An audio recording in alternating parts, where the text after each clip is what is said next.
Oops, may nakalimutan ako, ma'am and sir. Don't forget to bring your own food. Yung pang lunch ninyo kasi yung ibang school, kagaya sa amin, hindi kami nalaw lumabas ng school kaya hindi kami nakapag-lunch. Yung nangyari, bali, yung food na dinala namin, yung snacks lang sana, yun yung kinain namin for lunch. Kaya, wag po kayong, wag nyo pong kalimutan magdala ng lunch. Yeah, importante po makakain ng lunch.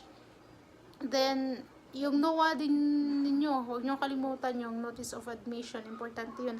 Hanapin nyo ng proctor sa'yo, lalo na yung dun sa mga first timer. Baka makalimutan yung notice of admission. Don't forget it. Then, sa food naman, huwag kayong magdala nung makakasira ng tiyan. Dapat yung ano lang ba, yung